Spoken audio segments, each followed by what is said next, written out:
Hey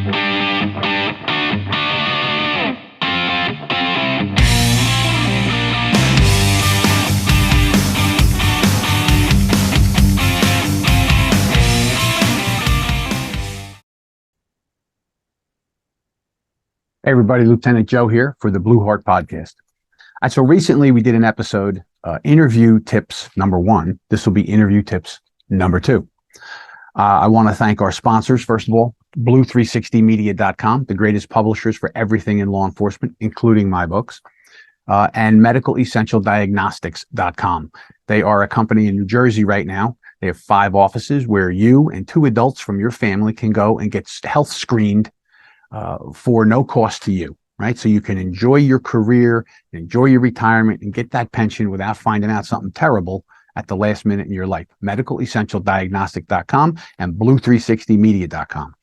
All right, so in our first episode that we talked about interview tips number 1, and I do have some other stuff going back. If you go back and look through the podcasts or the webcasts, you'll see there's other things. But all of this information comes to you from my book, The Interview. Okay, from blue360media.com. So we talked in episode 1, tips number 1, about the understanding what jeopardy is and how jeopardy forces people to change their patterns of discussion, how they talk, their physiology, their blood pressure, and makes them respond differently to your questions. That changes their body language, it changes their thinking, and it puts them in a position where if you learn how to read those things and understand what you're seeing, can help you as the interviewer, whether it's a roadside interview or a custodial interview, how to elicit the information that you want to get. We want to get to the truth. That's what we get to here, right? So what we talked about was cognitive dissonance, which is when someone's expecting a question, they have no jeopardy, they answer clearly, they respond to you very, very well, they look you in the eye, their body language is open and relaxed. When someone has jeopardy, when they're going to face consequences for something they've done, that's when they change their behavior. And that's when we can poke their jeopardy. If we know what it is, we can poke their jeopardy and then have them respond, and we can read their body language better. The words that they use make a difference. So that's what we talked about in that first tip. So if you haven't seen it yet, go back and see it. Make sure you like and follow our podcast and webcast at the same time. All right, so the next concept I want to talk about are what I call possibilities.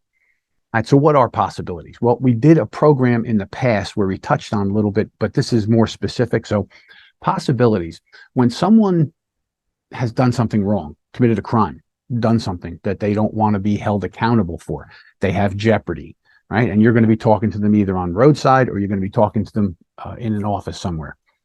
One of the things we have to do is you want to give people not an escape route, but you want to give them a way to tell you what they did without it being as bad as it could be, right? So if somebody you're investigating a sexual assault, one of the things you might want to find out is, are they saying that it was consensual? Right. So as investigators, we know that we look at the crime and we look at the reasons. We looked at how people do it. So it gives us an idea of what went on here. So in a lot of sexual assaults, you will see that people will want to fall on, well, it was consensual. She wanted to do this. He wanted to do that. And that's why that happened. Right. And that's okay. As investigators, we have to foster this conversation so that people tell us things. Right. So if that means we have to go along with their story a little bit to get them to open up, that's perfectly okay. So one of the ways that we do that is what I call possibilities. And again, there's a whole chapter of that in my book, The Interview.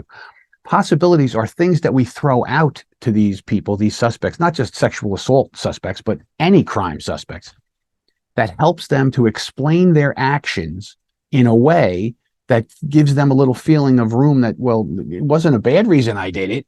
I did it, but I didn't do it for a bad reason. I did it for a good reason. And as investigators, first thing we got to do is get them to admit they did something, tell us what they did, how they did it, and then our investigation, our forensics, our other witnesses, our further interview is going to bring out the criminality, why they did it for a crime.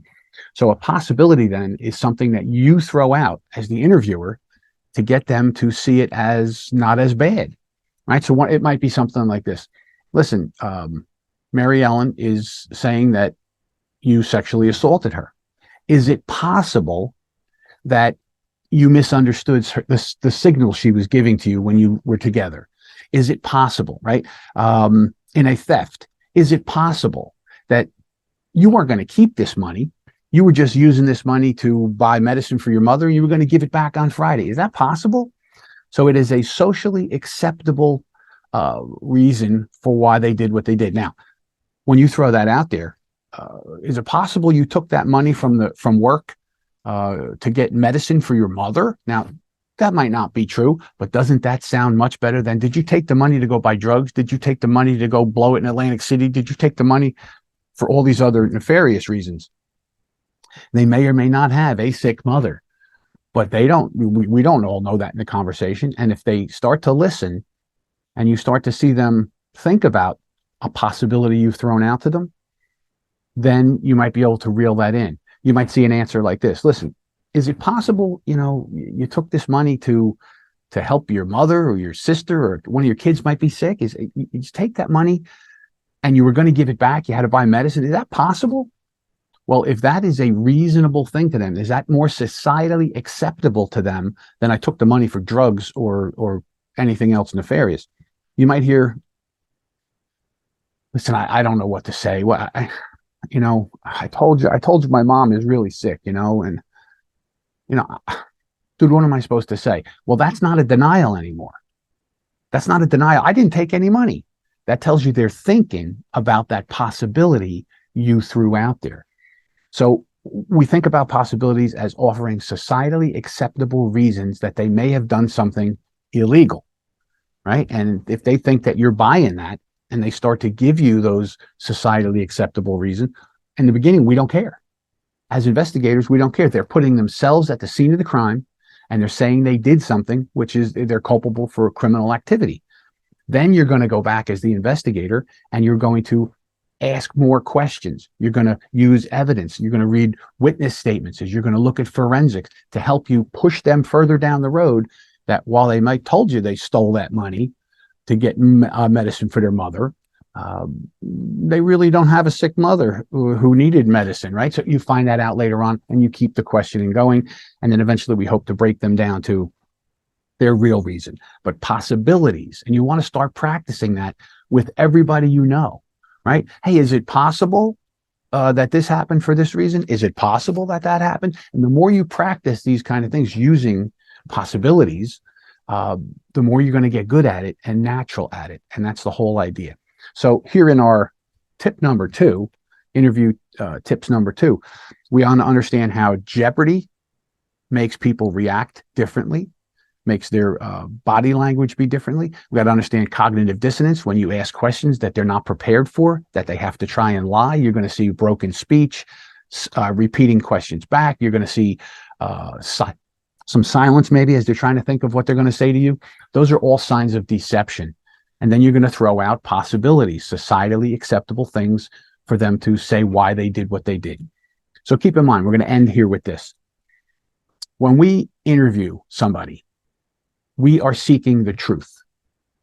No matter what that truth is, we're looking for the truth in a situation. And when we try and interpret what people are saying to us, they're giving us an answer. We're going to put it in one of 2 categories. There's truth and there's deception.